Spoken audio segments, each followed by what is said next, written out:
Halo Infinite changes its update model, and Riot Games lays off some of its employees. All that and more, my name's Ethos, and these are your top 5 stories for this week's Free to Play Weekly.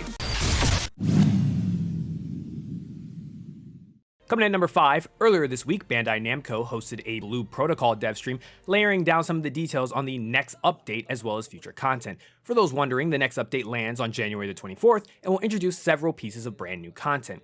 Of course, these dev streams aren't in English yet, but we do have a way to translate them to keep us informed. Special shoutouts to those people from Zakum to a Reddit user, FSGOEVA. Thank you so much, heroes. So according to this update, it looks like the Wednesday update will include a brand new exploration field cluster Sandway and Sopfra's Trailways.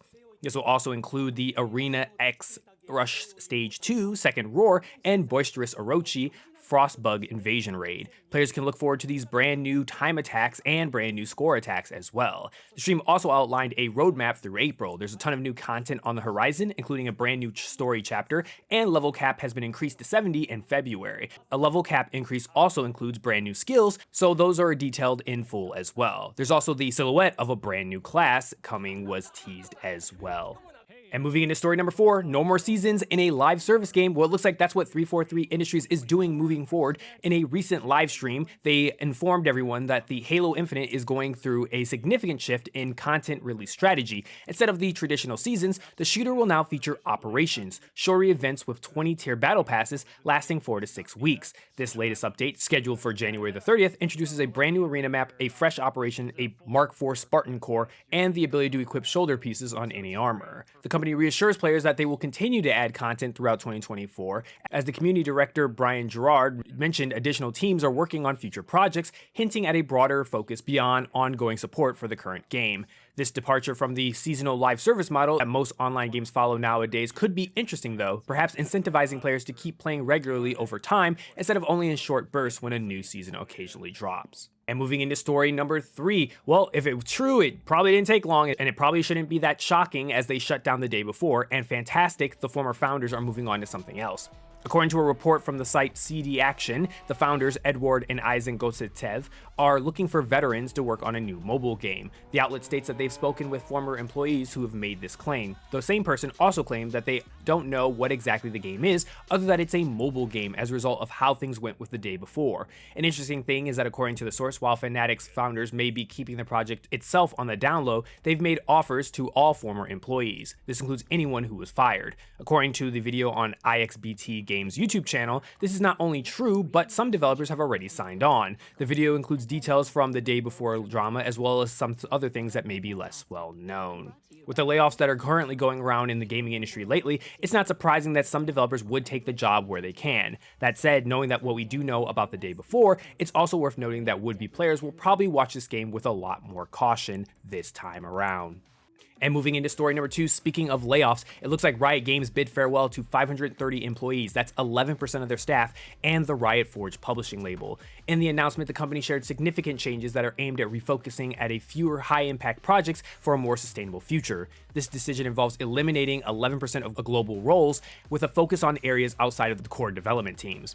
Riot emphasizes that these adjustments are necessary to prioritize efforts on the aspects of the greater impact of player experiences, redirecting resources from less impactful projects. Going forward, the company is doubling down on its core live service games, League of Legends, Valorant, Teamfight Tactics, and Wild Rift, and it plans to prioritize these games, providing players with more content, features, and updates that directly respond to player feedback. This also means that there's changes that will have immediate impacts on Legends of Runeterra and Riot Forge. The company is reducing the team size of Legends of Runeterra and renewing its focus on the Path of Champions with intentions to emphasize the experimentation in the PvE space. Riot Forge's new game development publication will cease after the release of Bandle Tale, a League of Legends story, marking the end of its publishing label created to collaborate with indie developers. And moving to number 1, your biggest story this week. I know it's not free to play, but hear me out. Everyone's been talking about it, so we might as well here.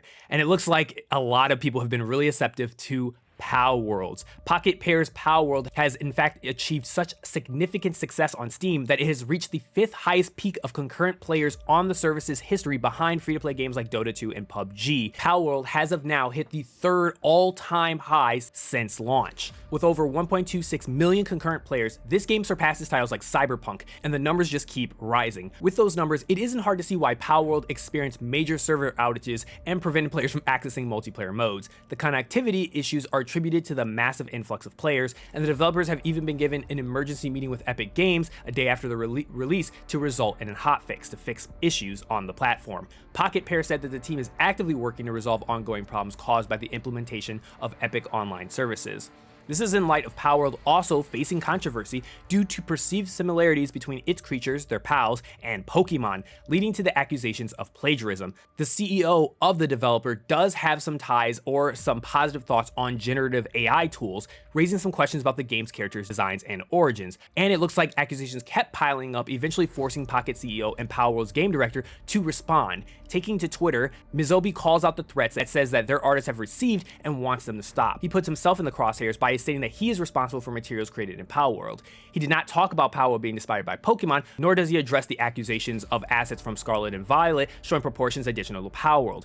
However, I think it's important to note that it seems like these accusations have been kind of overblown, and some of them have in fact been fabricated. The Certain X account that was in fact posting about proportions and models being very similar to Palworld had stated that they had done this under an agenda because they didn't like animal abuse, and they did it because they didn't like the game, and that they had in fact manipulated the scale of the Pokemon to make it closely match the Palworld models. So for that point, there might not actually be some truth to that allegation. As in regards to the AI, as of this point as well, it's important for clarity standpoint, there's been no factual evidence put forth that actually does prove that Palworld used AI at any point in its development, or that any aspect of Palworld had been designed with the usage of AI. It seems like there's a lot of people going around pushing different agendas, whether it's anti-AI or hardcore Pokemon or Nintendo fans. It's causing this huge misinformation campaign on Twitter. And that moves us to the question of the week. With Palworld out, let me know, have you tried it? Do you love it? Do you hate it? Let me know your thoughts in the comments section below. And these are your top 5 stories for this week's Free-to-Play Weekly. Don't forget to check out mmorpg.com for giveaways and latest news. My name's Ethos, and I'll catch you guys later. Peace out, everyone.